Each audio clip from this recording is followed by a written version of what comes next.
name of the Lord be glorified. Indeed, it is a great joy to be here again.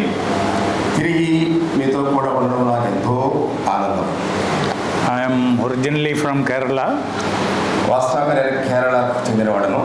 but for the last 50 plus years I live in North India.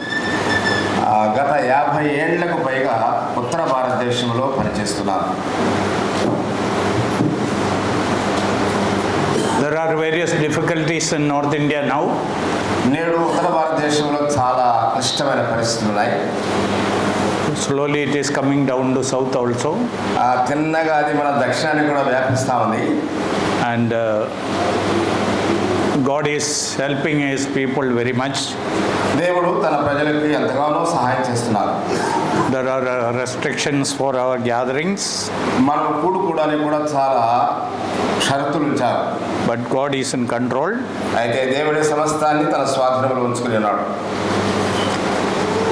Today for a brief meditation we will turn to 2 Timothy chapter 4.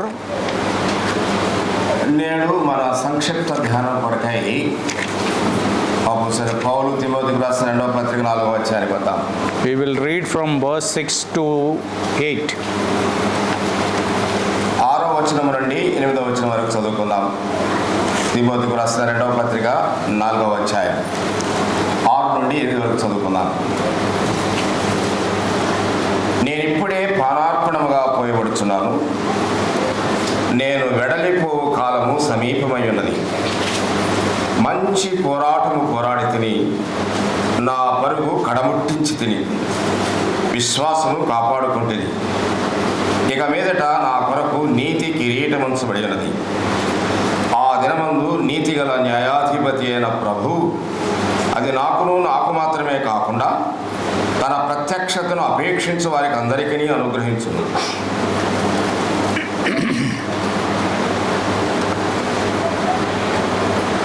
We all know Paul was initially a persecutor, then he became a preacher. పౌలు ప్రారంభంలో సంఘమును హింసించేవాడుగా ఉండేను, కానీ చివరిలో అతడు దేవుని వాక్యం ప్రకటించేవాడుగా చేయబడ్డాడు. Every believer has two parts of life. ప్రతి విశ్వాసి జీవితంలో 2 భాగాలు ఉంటాయి. Birth to salvation, then salvation to death, then eternity. మొదట రక్షణ, ఆ తర్వాత మరణించే పర్యంతము రెండవది. But spiritual life has 3 parts. అది భౌతిక జీవితంలో ఉండగా ఆత్మీయ జీవితంలో 3 భాగములు ఉన్నవి. So Paul in his final words he divides his life into 3 parts. అందుచేత పౌలు తన చివరి మాటలలో 3 భాగములుగా విభజించి చెబుతూ ఉన్నాడు. Verse 7 he speaks about the present life. 7వ వచనము ప్రస్తుత జీవితాన్ని గురించి తెలియజేస్తున్నది. Past life. గడిచిన జీవితాన్ని గురించి. Verse 6 he is talking about the present life. 6వ వచనములో ప్రస్తుత జీవితాన్ని గురించి మాట్లాడుతున్నాడు.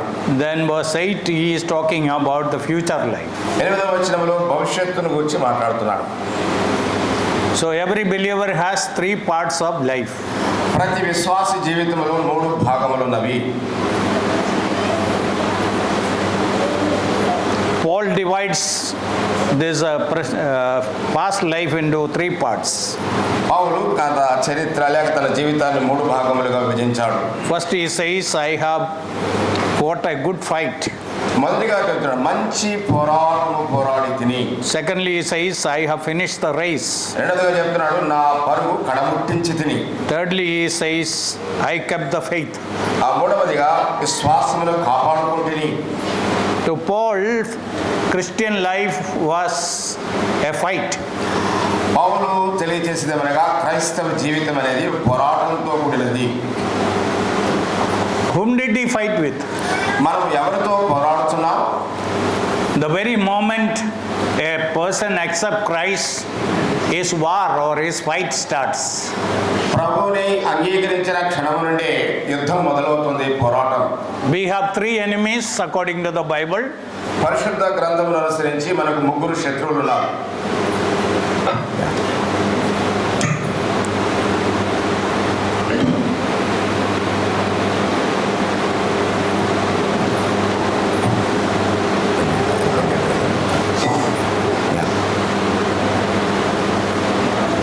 One is the flesh, second is the world, third is Satan. మొదటిది ఇచ్చ లోకేచ్ఛలు లేక శరీరేచ్ఛ, తర్వాత దేవుడము సాతాను. Satan is the greatest fighter against a believer. అపవాది గొప్ప పోరాటం చేసేవాడు విశ్వాసికి వ్యతిరేకంగా. First of all, he didn't want us to believe in Christ. మొట్టమొదట వాడి కోరిక ఏమిటంటే యేసు ప్రభునందు మనం విశ్వాసం ఉంచాలని వాడికి ఇష్టపడాడు. He doesn't mind you to be a church-going Christian. నువ్వు యేసు ప్రభు కొరకు ఒక సాక్ష్యం ఇచ్చేవాడిగా ఉండాలని కోరుకోడు. A singing Christian. నువ్వు పాడే క్రైస్తవుడిగా ఉండడం. He is not against that. వాడు దానికి వ్యతిరేకం కాదు. But the moment you want to receive Christ, he will bring excuses. ప్రభువుని అంగీకరించే క్షణంలో చాలా సాకులు తెలియజేస్తాడు. Knowing Christ and receiving Christ are two different things. యేసు క్రీస్తుని ఎరుగుట వేరు, ఆయన అంగీకరించడం వేరు. The moment you accept Christ, you accept him as the Savior and Lord. యేసు ప్రభువుని అంగీకరించినప్పుడు అనగా నువ్వు ఆయన రక్షకునిగా ప్రభువుగా అంగీకరిస్తున్నట్లు. And Jesus wants to be the Lord of your life. యేసు ప్రభు నీ జీవితానికి ప్రభువుగా ఉండాలి. He wants to direct your life. ఆయన నీ జీవితాన్ని కేంద్రీకరించలేక నడిపించాలి. That's why many people don't want to accept Christ. అందుచేత చాలా మంది ప్రజలు యేసు ప్రభువుని రక్షకునిగా అంగీకరించాలి. They know that they have to be under the lordship of Christ. వారు ఎరుగుదురు, వారు నమ్ముకుంటే ప్రభు యొక్క ప్రభుత్వం లేక అధికారం క్రింద ఉండాలి అని. What does it mean to be the Lord of our life? మన జీవితానికి ప్రభువుగా ఉండుట అంటే అర్థం ఏమిటి? We take permission from him for anything and everything. ప్రతి దానికి ప్రతి పనికి ప్రభు దగ్గర మనము సెలవు పుచ్చుకొని చేయాలి. Before eat something, we have to ask his permission. మనం తినక ముందు కూడా ఆయన పర్మిషన్ తీసుకోవాలి. When we choose words to talk, we have to take his permission. ఇతరులతో మాట్లాడేటప్పుడు అందుకు కూడా ఆయన దగ్గర మనం సెలవు తీసుకోవాలి. When you buy some clothes, you have to take his permission. మనం బట్టలు కొనేటప్పుడు కూడా ఆయన దగ్గర సెలవు తీసుకోవాలి. You cannot talk everything and anything and everything. నీ ఇష్టానుసారంగా ఏదైనా ఏమైనా ఎప్పుడైనా మాట్లాడాలి. You cannot eat what you like. నీవు ఇష్టపడే దాన్ని కూడా తినడానికి వీలేదు. There will be restrictions. కనుక చాలా నిబంధనలు ఉన్నాయి. In order to understand, I will give an example. అర్థం చేసుకోవడానికి ఒక ఉదాహరణ ఇస్తాను. A boy who is living like a free bird in this world. ఒక వ్యక్తి ఈ లోకంలో వాడు స్వేచ్ఛ కలిగిన పక్షిగా జీవిస్తా ఉన్నాడు. And he joins in the Indian Air Force, Indian Army. భారతదేశ వైమానిక దళంలో చేరాడు. And here he had a long hair. ఇక్కడ ఉండేటప్పుడు బాగా పొడవైన జుట్టు పెట్టుకునేవాడు. The fashionable beard. అందమైనటువంటి చిన్న గడ్డాలు. When he joins the army, ఎప్పుడైతే సైన్యంలోకి వెళ్ళాడో they will teach you how to cut your hair. వాళ్ళు నీ వెంట్రుక ఎలా కత్తిరించుకోవాలో బోధిస్తారు. 1 of my cousins were in the army. వీడి వర్గీస్ గారి బంధువులు ఉన్నారు అక్కడ సైన్యంలో. So how they went to join the army, how they returned, I can see the way vast difference. సైన్యంలో చేరక మునుపు వాడు ఎలా ఉన్నాడు, సైన్యంలో చేరిన తర్వాత ఎలా ఉన్నాడు, వాళ్ళు తీసుకురాబడినట్టు మార్పులు నేను బాగా ఎరుగుదును. Here he had a 10 pocket pants. ఇక్కడ ప్యాంట్కి 10 జోబులు పెట్టుకున్నాడు.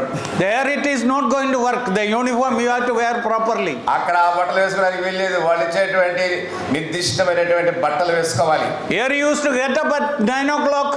ఇక్కడైతే 9 గంటలకు నిద్రలేస్తావు. There the 5 o'clock the whistle will be blown. అక్కడ 5 గంటలకి ఈల కొడతారు. He cannot have a long sleep. దీర్ఘ నిద్రపోవడానికి లేదు. If he delays there for 2 minutes, that will be the last day. 2 నిమిషాలు ఆలస్యం చేస్తే అదే వాడికి ఆఖరి రోజు. So he is under the authority of the Indian Army. ఆ భారత నౌకాదళం యొక్క అధికారంలో అతడు ఉన్నాడు. So many believers don't understand what does it mean to be the lordship of Christ. చాలా మందికి యేసు ప్రభు యొక్క ప్రభుత్వం క్రింద నడుచుట అనేది ఎంత మాత్రం కూడా తెలియదు. We ask permission for everything from him. మనం చేసే పనులన్నింటి కొరకై ఆయన దగ్గర సెలవు పుచ్చుకొని చేయాలి. So first of all, Jesus wants to be the Lord of our life. మొట్టమొదటిగా యేసు ప్రభు మన జీవితానికి ప్రభువుగా ఉండాలి. He not only wants to save you and take you to heaven, ఆయనను రక్షించి పరలోకానికి తీసుకెళ్ళడం మాత్రమే కాక he wants to use you here as a child of God for his kingdom's progress. ఇక్కడ దేవుని బిడ్డగా నీవు జీవించాలని అంత మాత్రమే కాకుండా దేవుని రాజ్య విస్తరణలో నీవు ఉండాలి అని ఆయన సంకల్పం. So it is not an easy thing for a person to receive Christ. అందుచేత యేసు ప్రభువుని అంగీకరించడం అనేది ఒక వ్యక్తికి అంత సులువైనది ఏమీ కాదు. I'll ask generally one question to believers, and today I'll ask you also that question. సాధారణంగా నేను విశ్వాసులకు ఒక ప్రశ్న అడుగుతాను, మిమ్మల్ని అడుగుతాను ఇప్పుడు. Receiving Christ is more difficult, or living for Christ after accepting Him, which is more difficult? యేసుక్రీస్తు ప్రభువుని అంగీకరించడం కష్టమా, లేక యేసుక్రీస్తు ప్రభువుని అంగీకరించిన పిదప ఆయన కొరకై జీవించడం కష్టమా? ఏది? Which is more difficult? ఏది చాలా కష్టమైనటువంటిది? Marriage is more difficult, or living with your husband or wife after marriage, which is more difficult?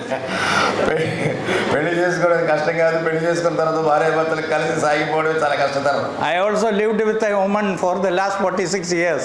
ప్రియులు, ఒక స్త్రీ అంటే ఆమె వివాహం చేసుకుని 46 ఏళ్లుగా సాగిపోతున్నారు. There is vast difference. ఇద్దరి మధ్య చాలా వ్యత్యాసం ఉంది. Her thinking is different, my thinking is different. నా ఆలోచన వేరు, ఆమె ఆలోచన వేరు. I want to continue in North India, she wants to be in Kerala. నేనైతే ఉత్తర భారతదేశంలో దేవుని పనిలో కొనసాగాలి అనుకుంటుంటే ఆవిడేమంటే దక్షిణ భారత కేరళకి రావాలని. I don't mind going and spending few days together in a village, in villages. ఆ పల్లెటూళ్ళకి వెళ్ళి పల్లెటూళ్ళలో కొన్ని దినాలు గడపడం అనేది నేను పెద్ద లెక్క చేయను. She wants me always in the house. నిరంతరం నేను ఇంట్లోనే ఉండాలని చెప్పి ఆవిడ కోరుకుంటుంది. So living with a life partner is a very difficult thing. జీవిత భాగస్వామితో జీవించడం అనేది కష్టతరమైనది. Marriage happens within no time. పెళ్లి అనేది ఈ సమయం లేకుండా జరిగిపోతుంది టక్కర. So receiving Christ is a very difficult thing. అటువంటి యేసుక్రీస్తుని అంగీకరించడం అనేది కష్టతరం. But living for Christ is much more difficult. అయితే యేసుక్రీస్తు ప్రభు కొరకై జీవించడం అనేది ఎంతో కష్టభరితమైనది. I am not talking about the children who are brought up in Christian homes. క్రైస్తవ కుటుంబాల్లో పెంచబడుతున్న చిన్న పిల్లల గురించి మాట్లాడలేదు. For them it is easy to receive Christ. వారికి ప్రభువుని అంగీకరించడం చాలా సులభం. But in another side, if you see, it is not easy for them. అయితే మరొక కోణంలో వారిని చూసినప్పుడు అలా జీవించడం చాలా కష్టతరం. They are taking a big challenge to live for Christ in this world. ఈ లోకంలో ప్రభు కొరకై జీవించడానికి వారు ఒక పెద్ద సవాల్ తీసుకుంటున్నారు. So that night when I was about to receive Christ, యేసు ప్రభుని ఏ రాత్రి అయితే నేను అంగీకరించడానికి ముందుకు వచ్చానో, I was a 20-year-old boy. అప్పుడు 20 ఏళ్ల బాలుడు.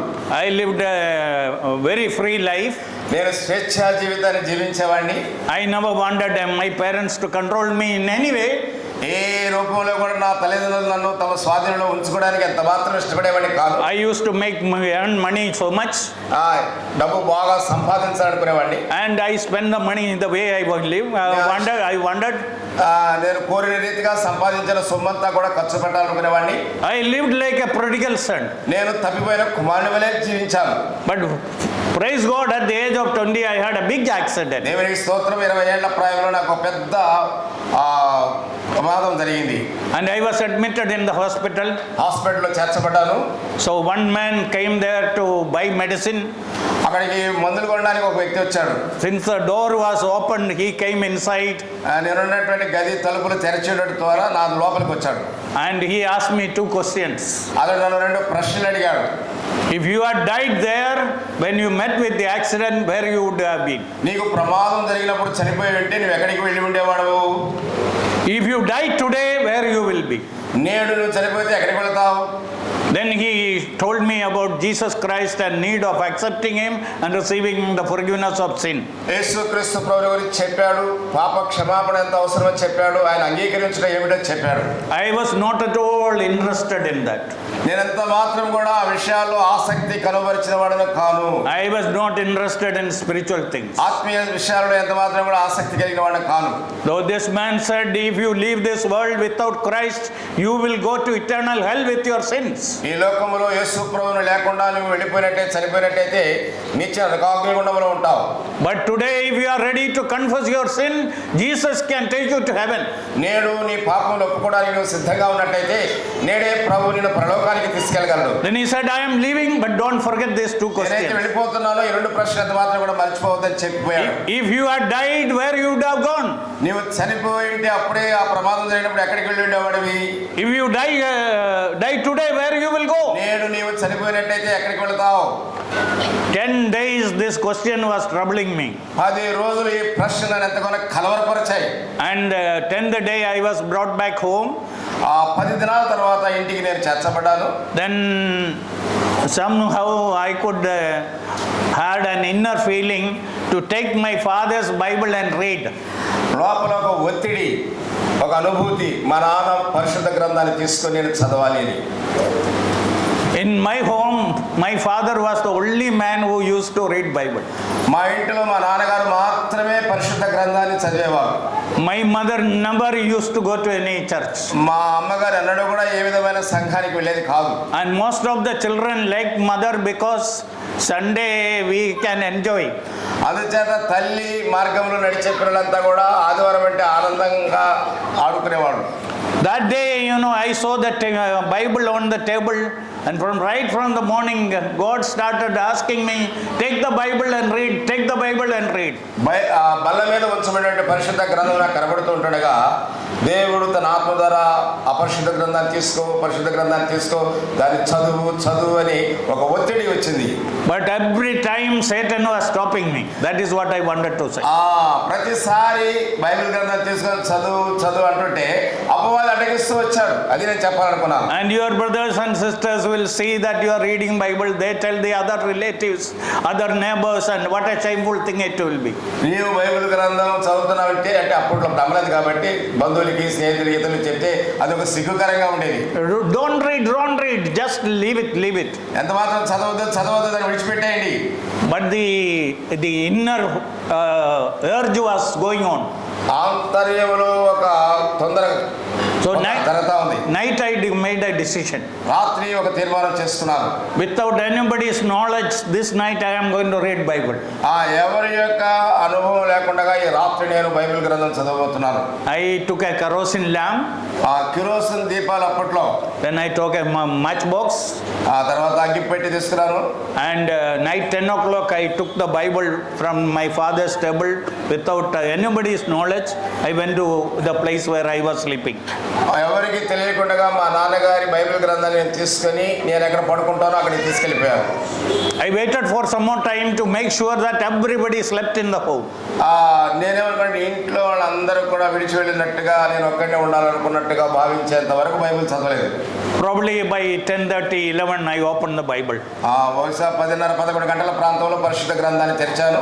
I didn't know from where to start. ఎక్కడ ప్రారంభించాలో కూడా నాకు తెలియదు. And I just opened the Bible like this. నేను ఈ రీతిగా పరిశుద్ధ గ్రంథాన్ని తెరిచాను. Hebrews chapter 12 verse 6 came in front of me. నా ముందుకి హెబ్రీయులకు రాసిన పత్రిక 12వ అధ్యాయం 6వ వచనం వచ్చింది. Whom the Lord loves, he punishes. ప్రభు తాను ప్రేమించు వారిని గద్దించును లేక శిక్షించును. So when I had the accident, I knew that this is a punishment from God because God hates me because of my lifestyle. నా జీవిత విధానాన్ని బట్టి నాకు జరిగినటువంటి ఆ ప్రమాదంలో దేవుడు నన్ను శిక్షించడానికి అది తీసుకొచ్చాడని నేను భావించాను.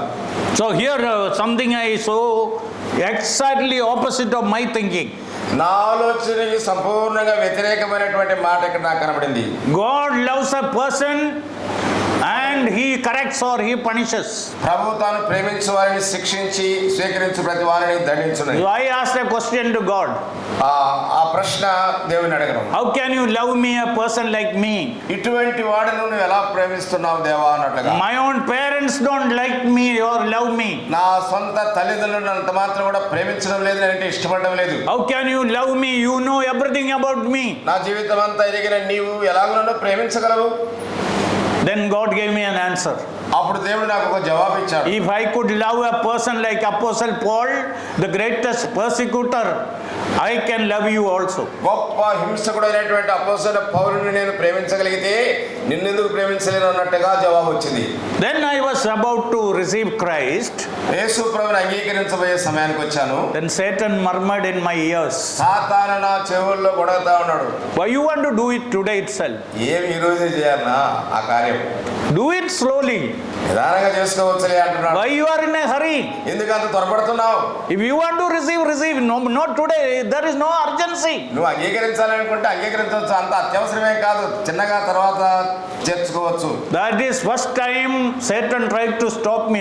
Of course, he stopped me from reading the Bible. పరిశుద్ధ గ్రంథాన్ని చదవడానికి కూడా వీలు లేకుండా అపవాది మొదటిసారి నన్ను అలాగ ఆపివేశాడు. When my heart was prepared to receive Christ as my Savior, Satan tried to stop me, saying, why you are in a hurry? Don't do it in a hurry, do it slowly. నేను యేసుక్రీస్తు ప్రభువును నా స్వరక్షకుడిగా అంగీకరించడానికి నా హృదయాన్ని సిద్ధపరుచుకుంటూ ఉండగా అపవాది వచ్చి ఎందుకయ్యా అంత తొందర, ఈ రోజు కాదు రేపు అన్నట్టుగా నన్ను తొందరకాలు చేశాడు. Then Satan gave me another argument. ఆ అపవాది మరొక ఆర్గ్యుమెంట్ కూడా తీసుకొచ్చాడు. Do you understand what does it mean to live as a child of God, as a Christian in this world? ఈ లోకంలో క్రైస్తవుడిగా దేవుని బిడ్డగా ఎలా జీవించాలో నీకు ఏమైనా తెలుసా అనే ఒక సందేహాన్ని పుట్టించాడు.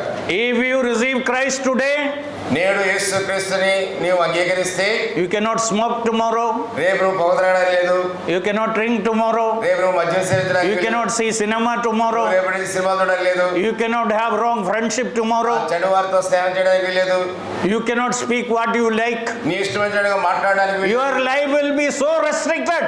నీ యొక్క జీవితం అంతా కూడా చాలా నియంత్రించబడినట్టుగా ఉంటుంది. And your life will be so boring. అది మాత్రమే కాకుండా నీ జీవితానికి విసుగుతనం వస్తుంది. Oh, enjoy life. నీ జీవితం అంతా కూడా. But God asked me a question. అయితే దేవుడు నన్ను ఒక ప్రశ్న అడిగాడు.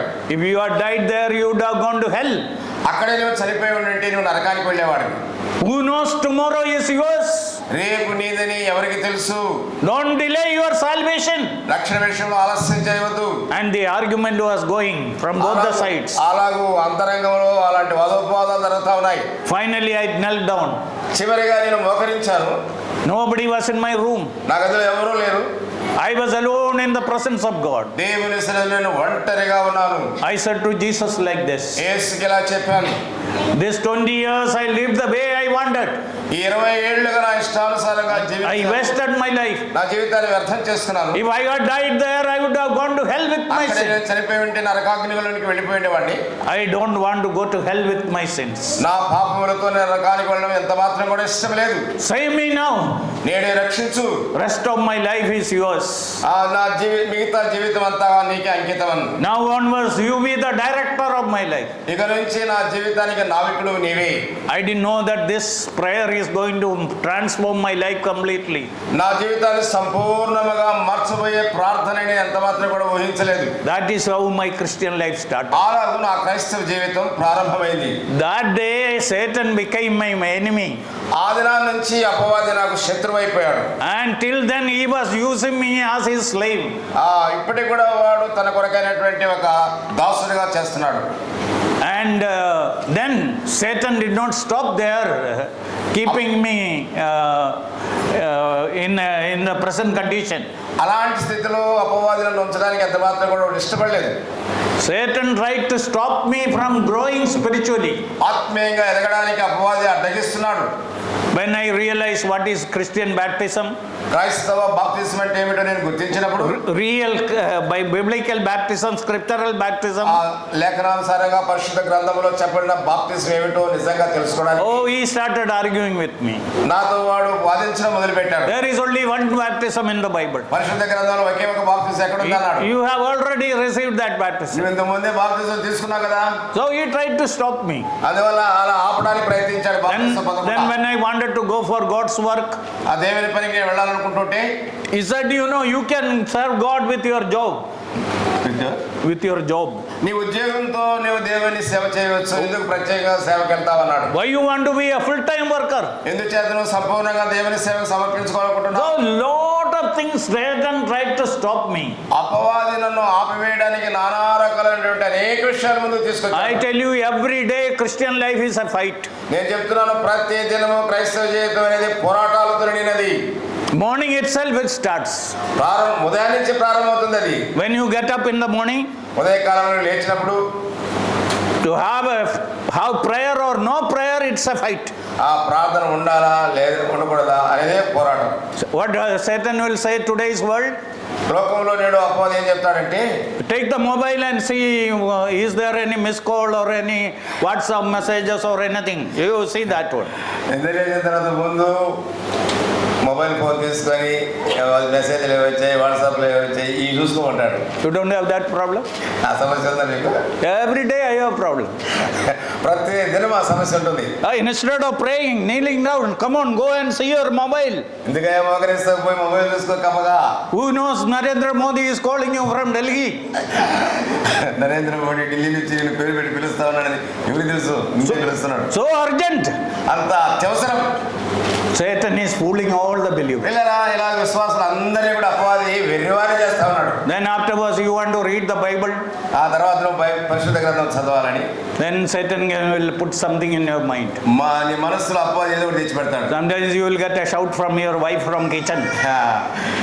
వంటగదిలో భార్య మీద కేకలేస్తారు అక్కడికి. And all these things can happen. ఇవన్నీ కూడా జరుగుతాయి. And even tell you today for coming to this meeting and sitting here, there was that fight. ఈ రోజు ఇలాగ మందిరానికి వచ్చి కూర్చోవడానికి ముందు కూడా నీలో ఒక పోరాటం కలిగింది. May not probably all of you did not experience. Some definitely experience. అందరికీ అలాంటి అనుభవం ఉందని కాదు, కొంతమందికి అలాంటి అనుభవం ఉంది. Sometimes your friend can call you for some other purpose. ఒకవేళ నీ స్నేహితుడు వచ్చి వేరొక పని కొరకై నేను లాక్కపోవచ్చు. Somebody is admitted in the hospital. Probably they will inform you and ask you to come. ఒక వ్యక్తి హాస్పిటల్లో ఉన్నాడు, నేను రమ్మని కోరుతున్నాడు, అక్కడికి వెళ్దాం అన్నట్టుగా. Every decision you have a fight. ప్రతి తీర్మానంలో నీకు ఒక పోరాటం ఉన్నది. Today, after accepting Christ, Satan doesn't want you to be a good Christian, a spiritual Christian, a growing Christian. నేడు నువ్వు ప్రభువుని అంగీకరించిన తర్వాత ఆత్మీయమైనటువంటి క్రైస్తవుడిగా లేక ఆత్మీయ జీవితంలో ఎదిగే వ్యక్తిగా ఆయన కొరకు ఆయన సాక్షిగా ఉండడానికి వాడు ఏమాత్రం ఇష్టపడడు. Then of course we have to fight for the doctrine. ఆ పిమ్మట సిద్ధాంతాల కోసమే మనం పోరాటం చేయాలి. And we have to fight for the discipline. ఆ పిమ్మట క్రమశిక్షణ కొరకై పోరాటం చేయాలి. In my church I discipline all the children. సంఘములో వారి సంఘములో పిల్లలందరికీ క్రమశిక్షణ. I'll just check the children what they are doing during my messages. నేను వర్తమానాలు అందిస్తున్నప్పుడు చిన్న పిల్లలు ఏం చేస్తారని వాడిని If any child goes to sleep, I will ask the next person, wake him up.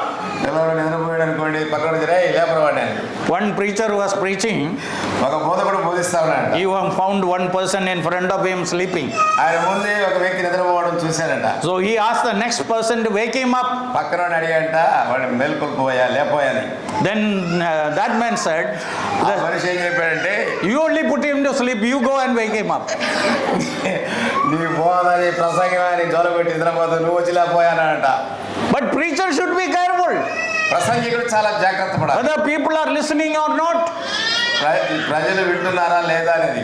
So a lot of fight is going on in Christian life. క్రైస్తవ జీవితంలో గొప్ప పోరాటాలు మనం కలిగిన వారు వింటున్నాం. I tell you, brethren, assemblies did not come into existence without proper fight for the doctrine.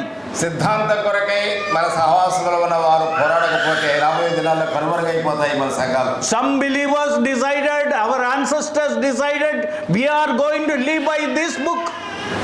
మనకంటే ముందున్నటువంటి వారంతా ఏం చెప్పారంటే ఈ గ్రంథము ద్వారా మనం జీవించాలి. We will follow what is written down in this word. ఈ గ్రంథంలో వ్రాయబడిన వాటిని అనుసరించి మనం నడుచుకోవాలని చెప్పబడింది. And I tell you, brethren, assemblies are only for those who love the word of God and follow the word of God as it is. కనుక విశ్వాసులు మన సంఘాల్లో ఉండేవారంతా కూడా దేవుని వాక్యాన్ని ప్రేమించాలి, దేవుని వాక్యమును అనుసరించి జీవించాలి. So Christian life is a fight every day. అందుచేత క్రైస్తవ జీవితం అనుదిన పోరాటంతో నిండినది. And Paul says, I fought a good fight. అందుచేత పౌలు మంచి పోరాటము పోరాడి తిని. And secondly, రెండవదిగా Paul says, పౌలు చెప్తున్నాడు, I finished my race. నా పరుగు తుదముట్టించి తిని. Paul compares Christian life to race. ఆ క్రైస్తవ జీవితం పందెపు రంగముతో పోల్చి చెప్తాడు. Why people run?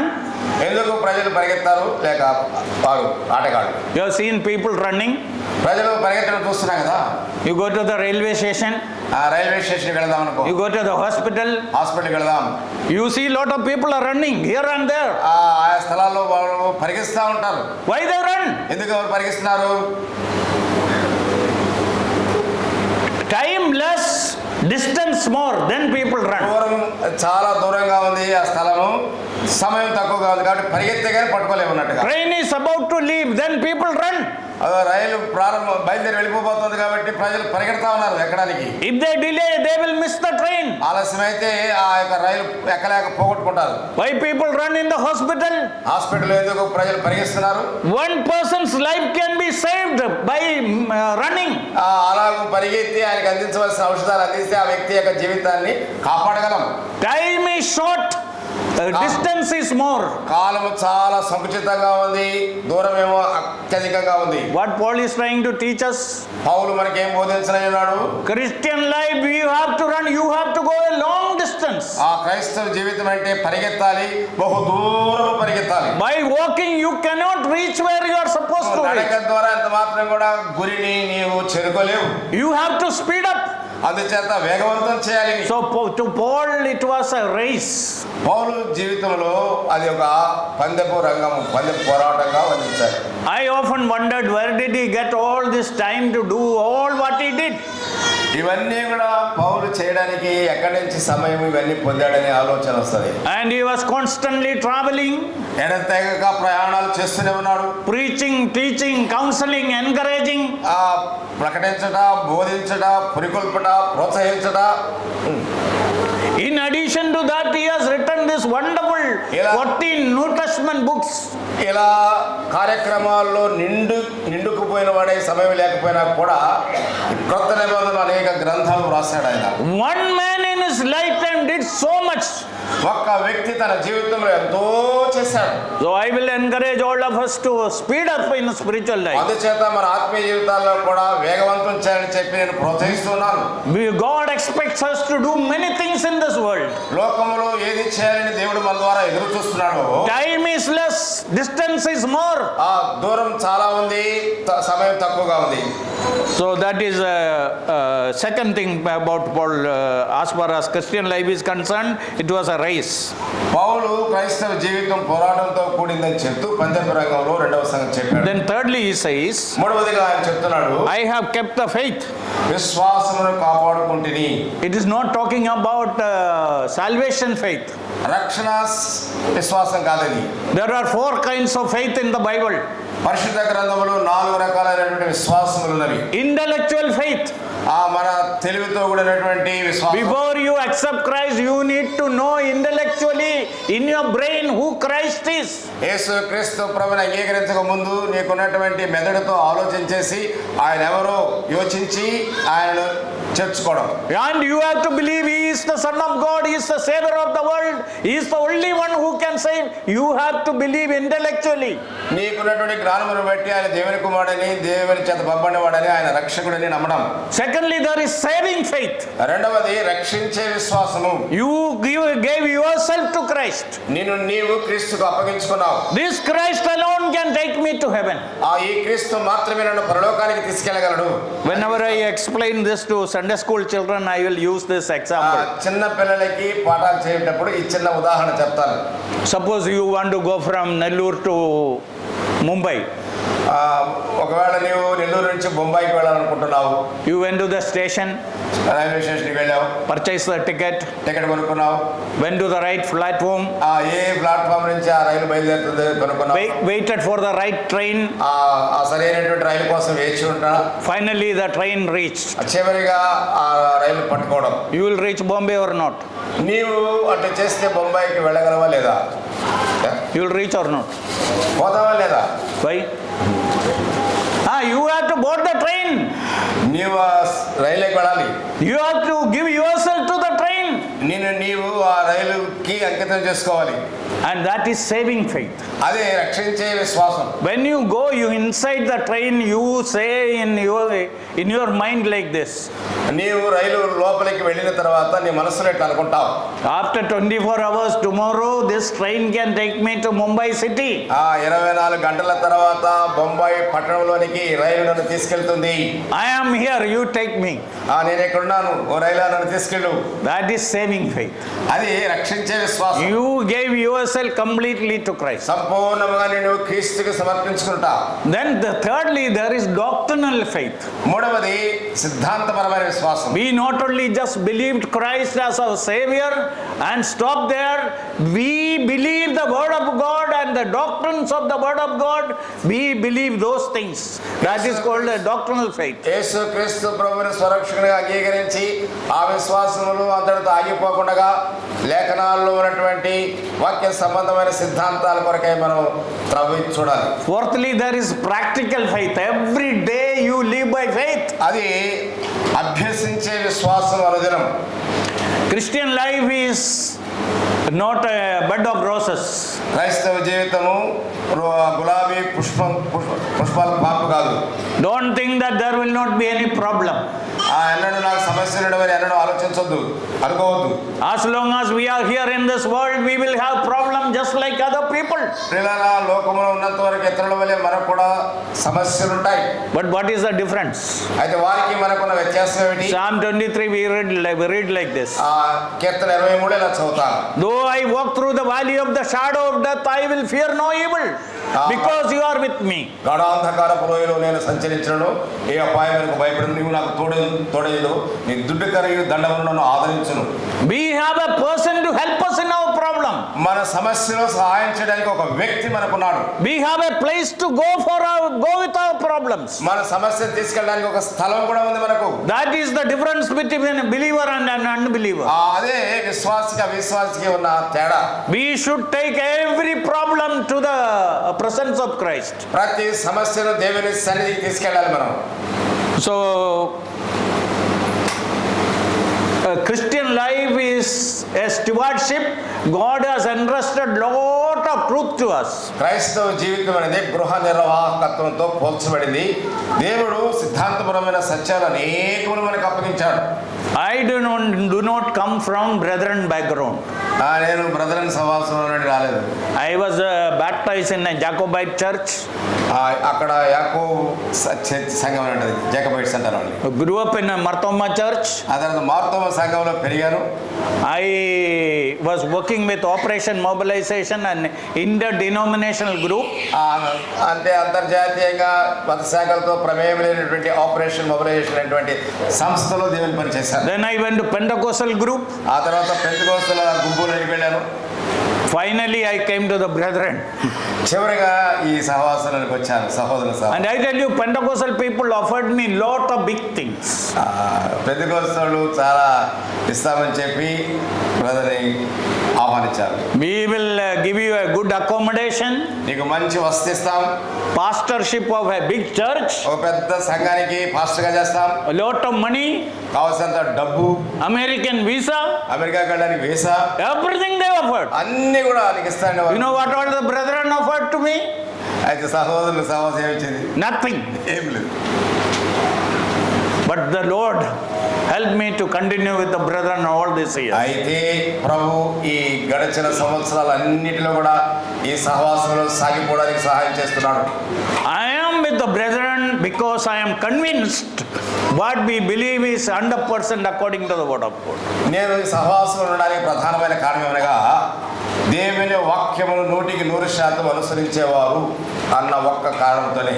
So what I want to say, God has given us lot of truths of faith to us. పిల్లరా, విశ్వాసంలోకి వచ్చినటువంటి అనేక సత్యములు దేవుడు మనకు బయలుపరిచాడు, ఇచ్చాడు. వాటిని మనము అన్వయించుకోవాలి, అనుసరించాలి. So as far as Paul is concerned, his past life was a battle, life was a race, then life was a stewardship. ఆ పౌలు జీవితంలో పోరాటము, పందెపురంగము, ఆ తర్వాత గృహ నిర్వాహకత్వం. Then verse 6 he says that 6వ వచనంలో చెప్తున్నాడు about the present life. ప్రస్తుత జీవితాన్ని గురించి చెప్తున్నాడు. నేను ఇప్పుడే పరార్పణముగా పోయబడుచున్నాను, నేను వెడలిపోవు కాలం సమీపమై ఉన్నది. In the Old Testament, in the book of Exodus and Numbers, we read about drink offering.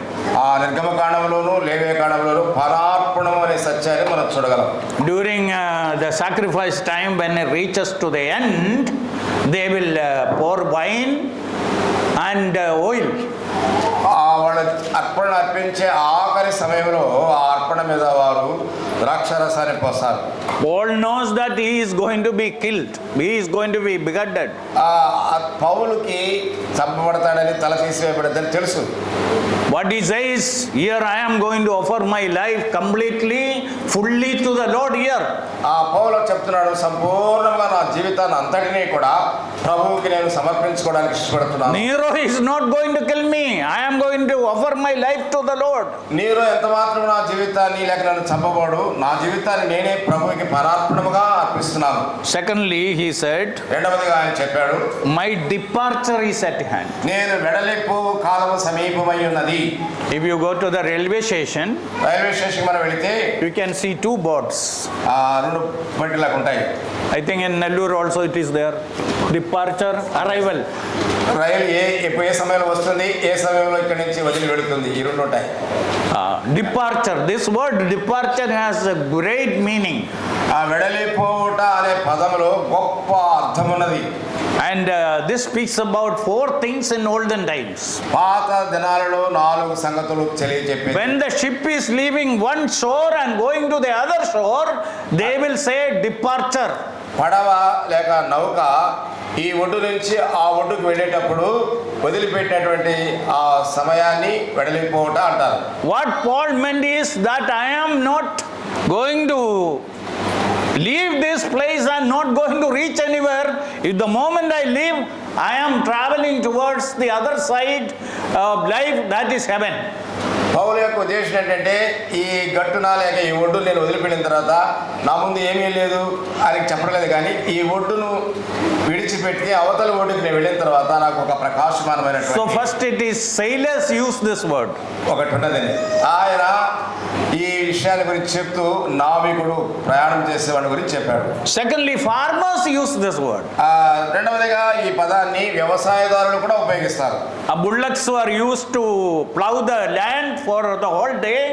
దినమంతా కూడా ఎద్దుల చేత వారు తమ పొలాన్ని దున్నుతారు.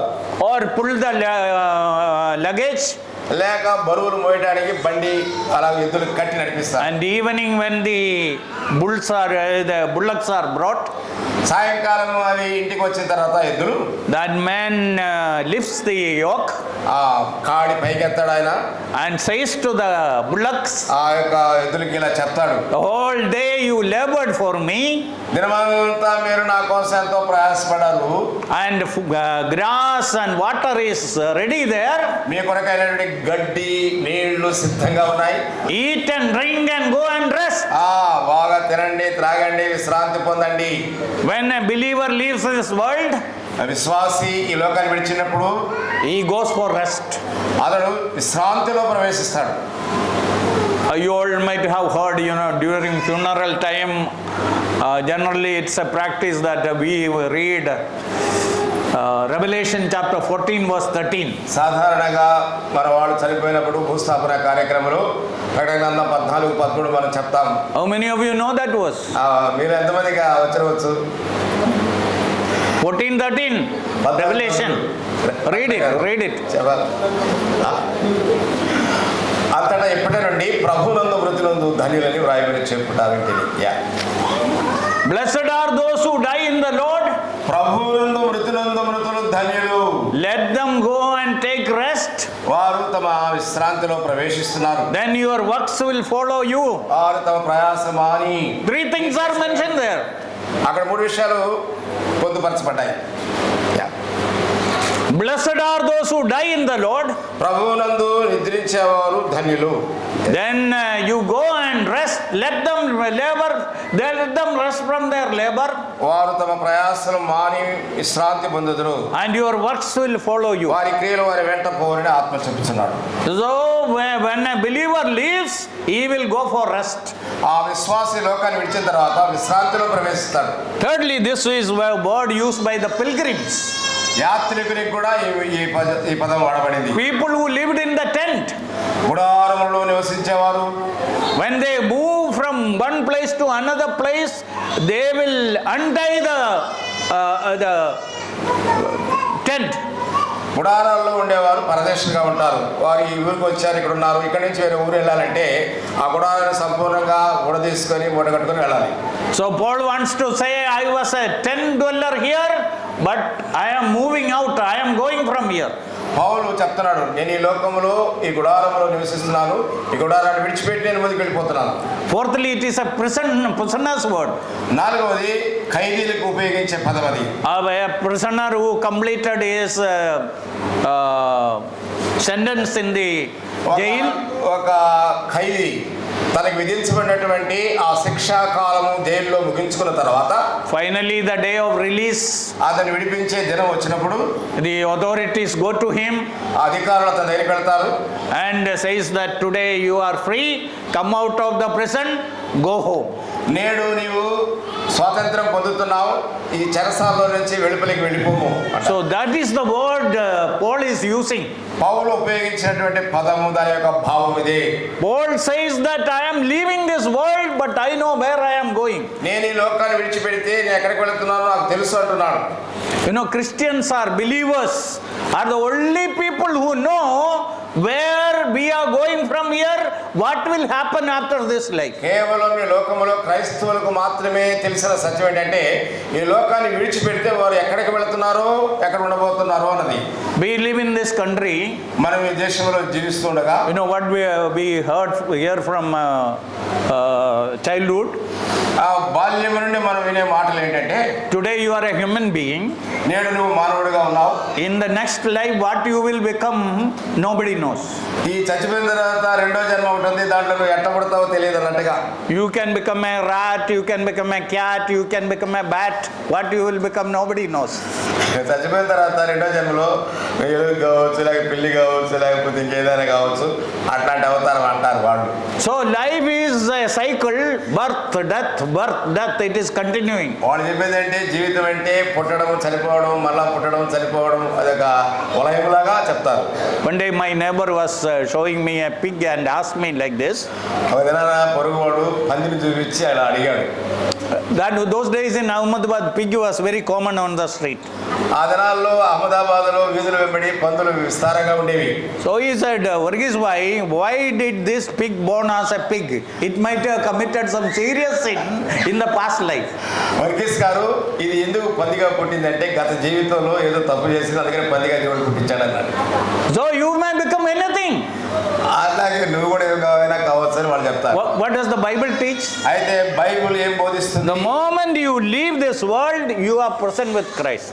నీవు ఎప్పుడైతే లోకాన్ని విడిచిపెడతావో ఆ మరుసటి క్షణంలో ప్రభువు దగ్గర ఉంటావు.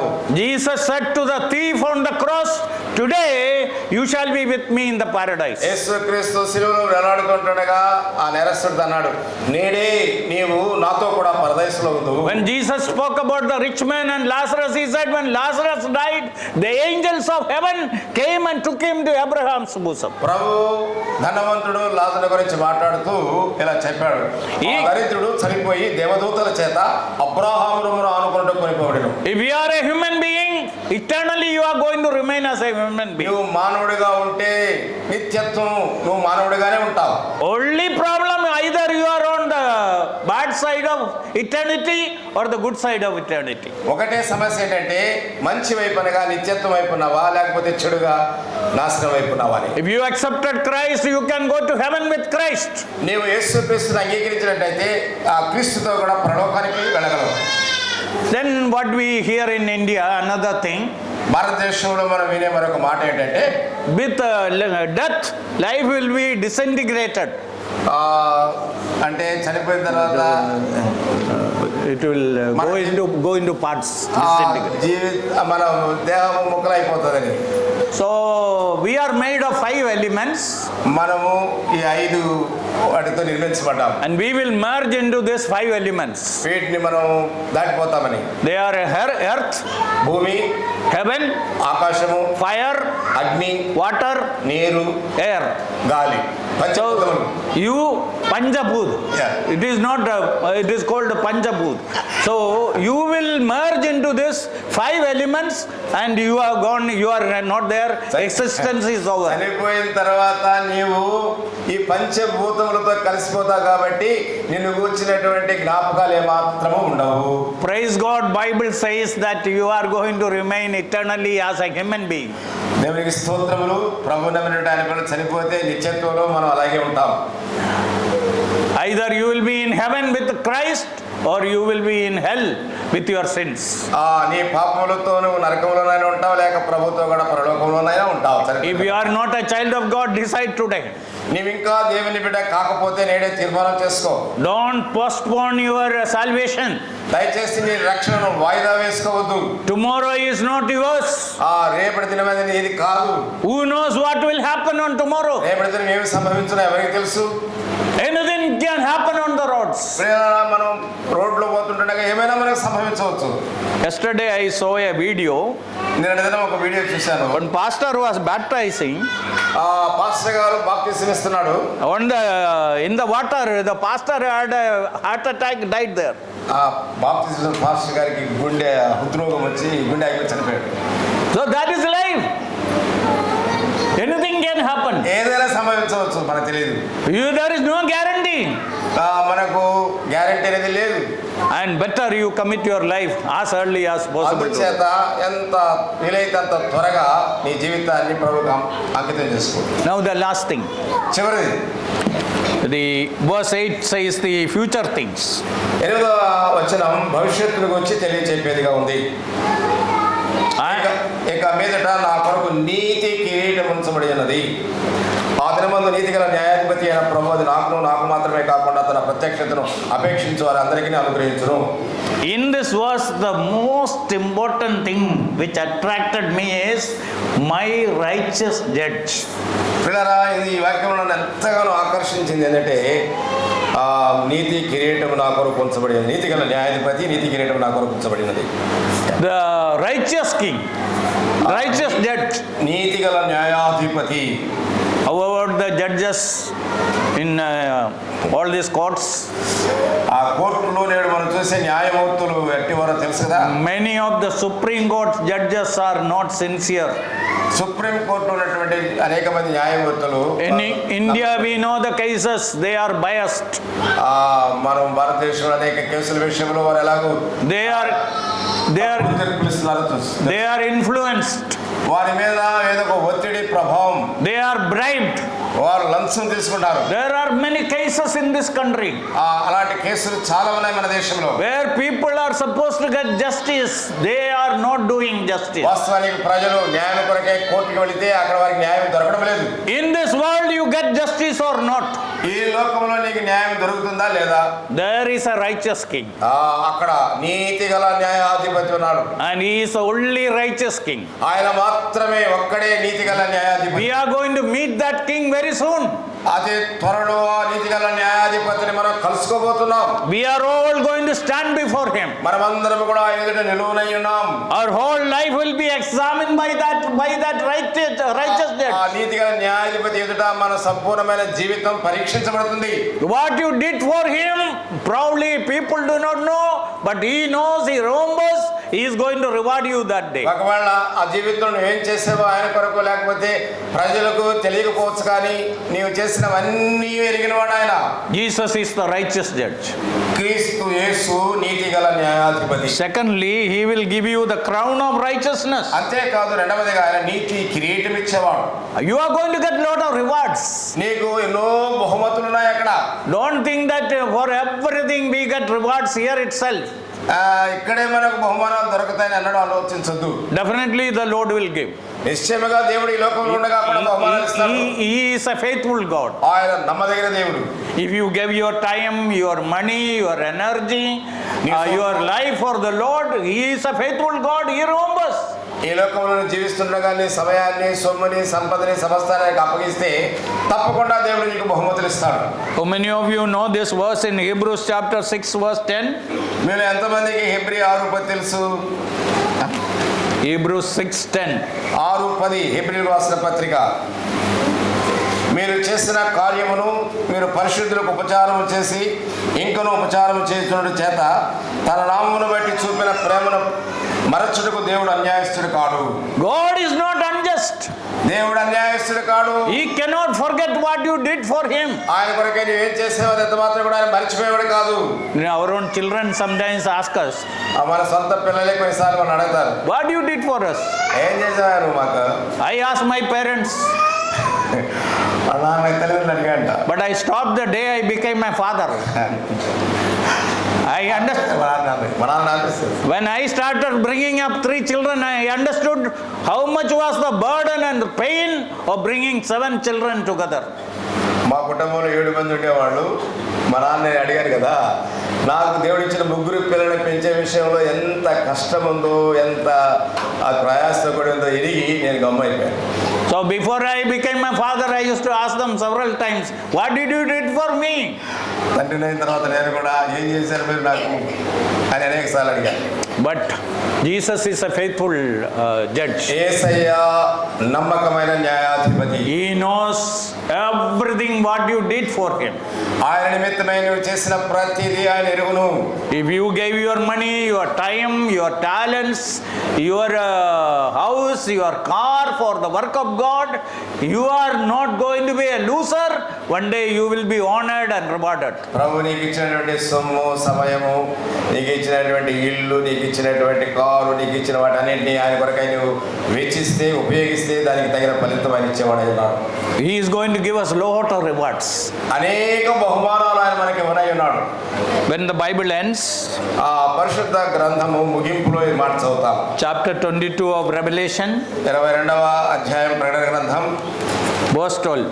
12వ వచనం. ప్రకటన 22:12. ఇదిగో త్వరగా వచ్చుతున్నాను, వాని వాని క్రియ చొప్పున ప్రతి వానికి ఇచ్చుటకు నేను సిద్ధపరిచిన జీతము నా యొద్ద ఉన్నది. My reward is with me. I am coming soon to give to everyone according to his work. ఇదిగో నేను త్వరగా వస్తున్నాను, వాని వాని క్రియ చొప్పున ప్రతి వానికి ఇచ్చుటకు సిద్ధపరిచిన జీతము నా యొద్ద ఉన్నది. Our Lord is a rewarder. మన ప్రభు మనకు బహుమానాలు ఇచ్చేవాడు. Our reward is with him. మన బహుమానం ప్రభు దగ్గర ఉన్నది. It is not with any evangelist or preachers or elders. ఆ బహుమానం సేవకుడి దగ్గర, సువార్తికుడి దగ్గర, పెద్ద దగ్గర లేదు. They may give to their family people and other those who say all the time yes and yes for సేవకులు, సువార్తికులు, పెద్దలంటే వాళ్ళ మాట వినేవాళ్ళు, వాళ్ళు చెప్పి చేసే వాళ్ళకి ఇస్తారు బహుమానాలు. My reward is with him. అయితే నా బహుమానం ఆయన యొద్ద ఉన్నది. And Jesus is going to give you a lot of reward. యేసయ్య నీకు అనేకమైన బహుమానాలు ఇవ్వనై ఉన్నాడు.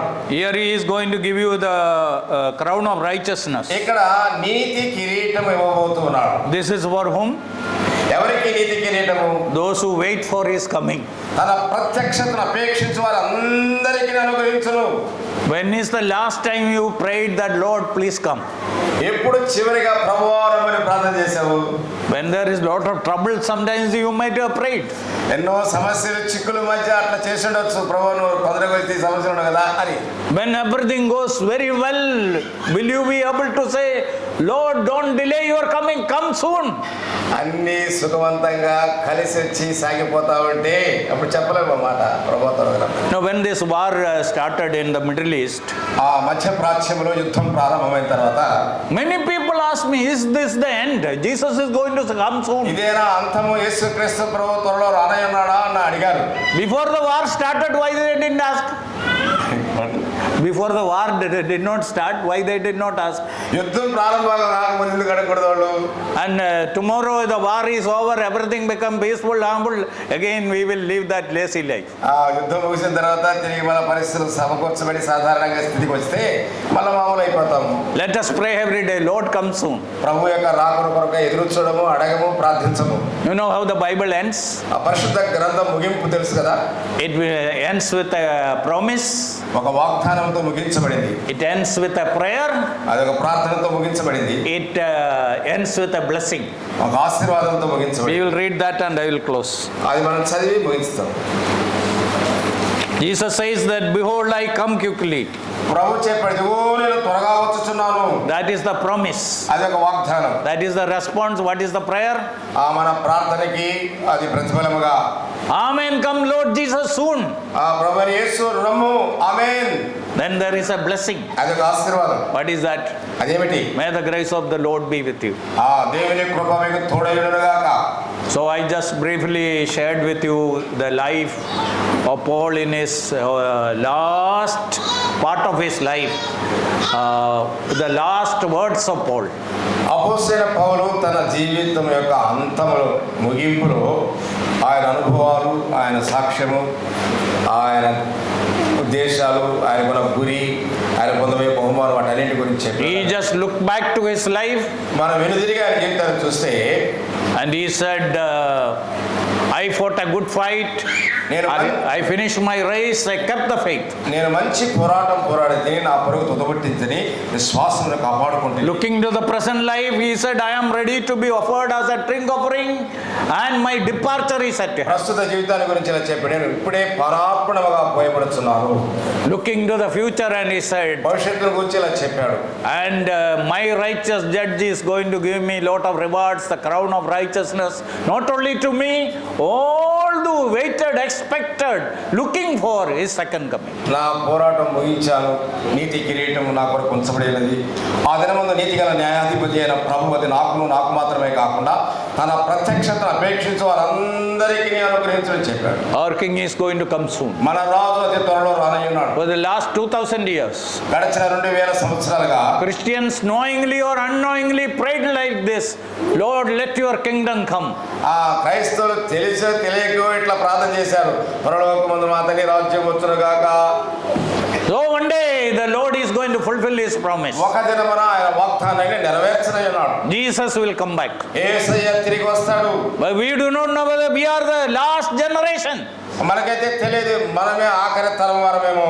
I pray that Lord come in my generation when I am alive. I want to be in that second group who will be transformed and going to heaven without seeing death. Verghese గారు ప్రార్థన చేస్తున్నారు, ఎట్లా చేస్తున్నారంటే, ప్రభా మేము సజీవులమైండే కానీ మీరు వచ్చినట్టయితే మాకెంతో ఆనందం, సంతోషం. ఎందుకంటే నేను మరణాన్ని చూడను, నేను సమాధిని చూడను, సజీవుడిగానే ఈ దేహం మార్పు చెంది మేఘాల మీద నిద్ర కొనిపోబడుతుంది. When Jesus returns, two groups of people will be going from here. యేసుక్రీస్తు ప్రభు రెండవ రాకడలో రెండు గుంపులు ప్రజలు కనబడతారు. All the dead in Christ shall be resurrected first. క్రీస్తునందుండి మృతులైన వారు మొదట, Then we who are alive will be changed and we will be caught up together with them. ఆ మీద సజీవులమై నిలిచేయడం మనం ఆయనతో కూడా మేఘముల మీద కొనిపోబడుతాం. We are in the second group today. నేడు మనం రెండో గుంపులో ఉన్నాం. But if Christ coming is delayed, యేసుక్రీస్తు రాకడ ఆలస్యమైతే we will be promoted to the first group. మనం మొదటి గుంపులోకి వెళ్ళిపోతాం. Let us be ready for both. రెండింటికి మనం సిద్ధపడి ఉండాలి. If that is the way God wants, praise God. అదే కోరిక అయితే ప్రభువుని మనం స్తుతిస్తాం. If he comes back in our lifetime, praise God. మనం జీవించుండగానే ప్రభు యొక్క రెండవ రాకడ జరిగితే అదెంతో ధన్యత. May the Lord bless these words. దేవుడు ఈ మాటలను ఆశీర్వదించుగాక. How to remove this? Welcome అండి. ప్రార్థన చేసుకున్నాం. ప్రేమగల ప్రియపరుడు తండ్రి, దయగల దేవా, మీ నామమునకు స్తోత్రములు చెల్లిస్తున్నాం.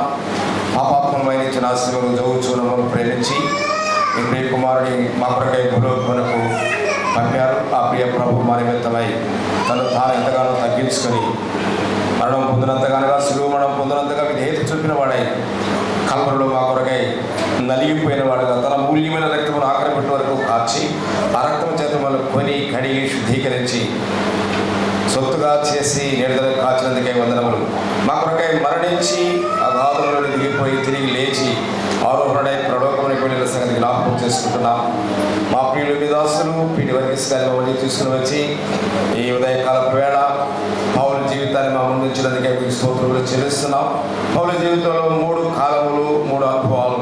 ప్రభావ నమ్మినటువంటి ఆయన పిల్లమైన మేము కూడా మీ రాక కొరకై సిద్ధపడడానికి, మీ రాకను అపేక్షించడానికి, మీ కొరకై జీవించడానికి మీరు అప్పగించినటువంటి పనిని మా తండ్రి మీరు ఇచ్చిన కృపావరాలకు పదులు పెట్టి మిమ్మల్ని ఘనపరచడానికి సహాయం చేయండి. వాక్యం అందించే విధాసుని బలపరచండి.